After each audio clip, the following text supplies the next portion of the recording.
Hello, my friends. Today's date is December the 19th, and this is a reading for you if this is your birth date.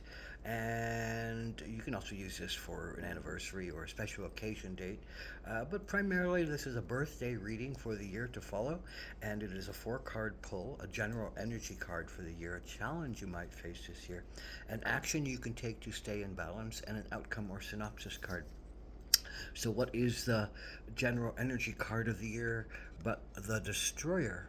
And this Destroyer sounds harsh and sounds difficult and sounds challenging, and it is. The Destroyer destroys something of importance, or that we give importance to, that we really have put a lot of energy to into, and a lot of love into, and a lot of connection to. But the Destroyer, call it karma, call it fate, call it a necessary part of one's evolution in order for one to really look at oneself and dive deeply into what are the things that motivate us, what are the things that inspire us, what are the things that we need to allow in order for our souls to progress along their path of understanding ourselves and honoring ourselves and finding our gifts and and developing our talents and moving ourselves along in some path that makes a lot of sense and more sense to us.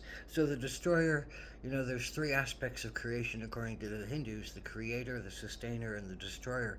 And they're all necessary in the path of everything. That something has to be made, something has to be sustained for the time that it needs to be in form, and then something has to be surrendered, destroyed, let go, so something new can arise. Picasso said, out of every act of creation, it begins with an act of destruction.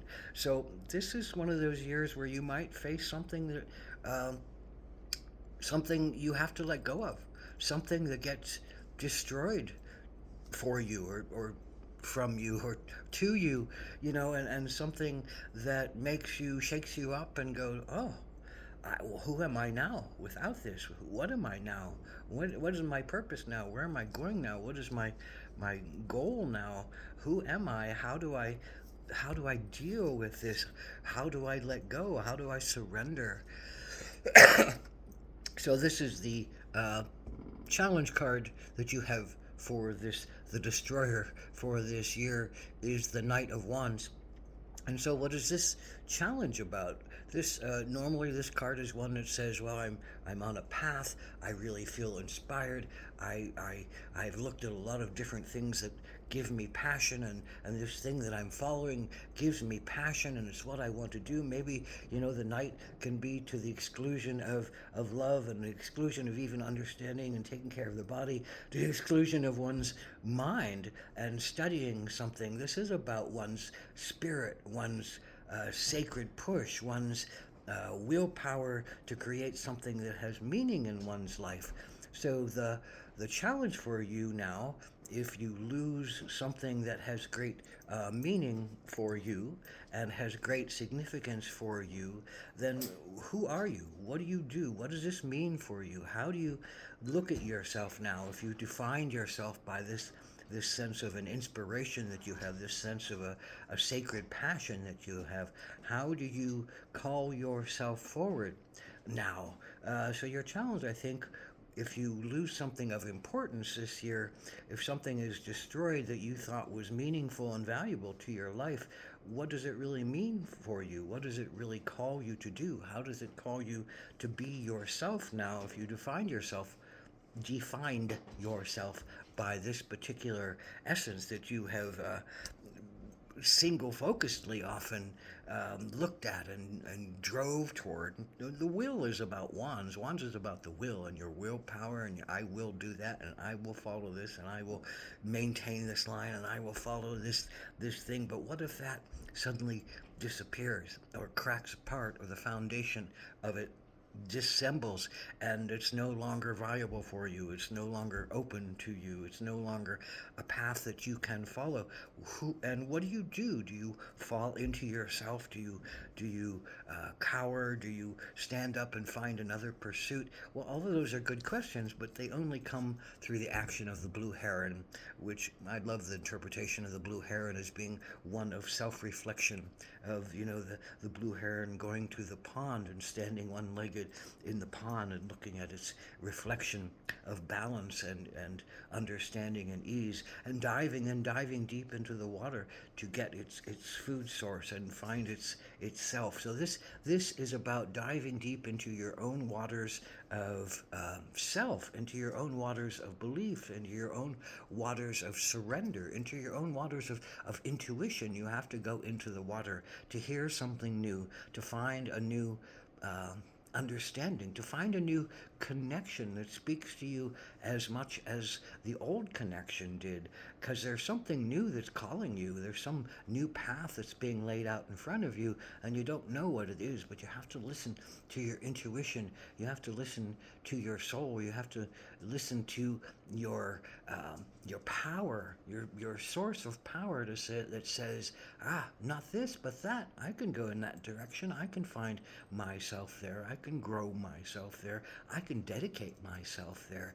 I'm not without gifts. I'm not without talents. I'm not without understanding. I'm not without intuition. I'm not without analysis. I have all of those gifts that I can bring to bear. But what do I really want to push myself toward? Knight of Wands. What do I really want to dedicate myself to that has meaning for me, that has sacred passion for me?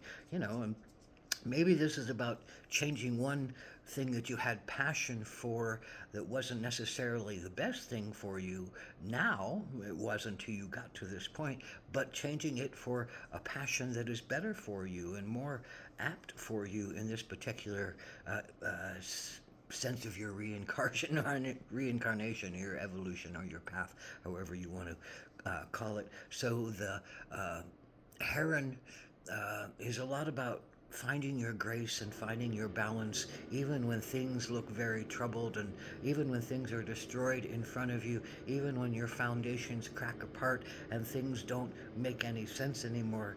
It's a time of great reflection. It's a time of great internal work. Maybe you need to go off by yourself and be a hermit for a little while. Maybe you just need to shut off the XX noise from outside of you, other people's opinions, the opinions of the world, the opinions of your own self that yak at you. Maybe you just need to shut them all down and really go inside and listen to what really motivates you right now, what really is the push that you want to take on as your drive, as your will, as your sense of your soul connection and your sacred connection to something with meaning and something of importance to you.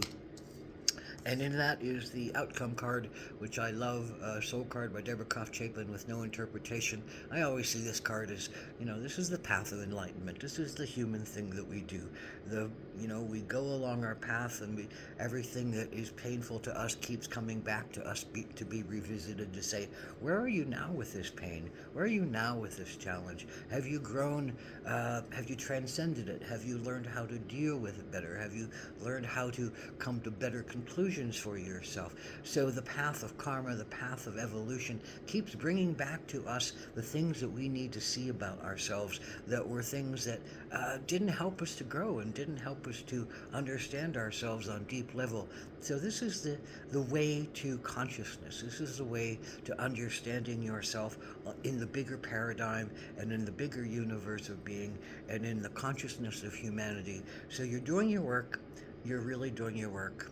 Allow yourself to keep doing your work. Allow yourself to not falter and to not get so upset and distraught by the loss of something that is important to you that you stop your process, because your process is not going to stop. It's going to keep bringing back to you the things that you need to look at. So go inside, go into self-reflection, go into great awareness of the pain that you have for losing something, the destruction of something that was important to you.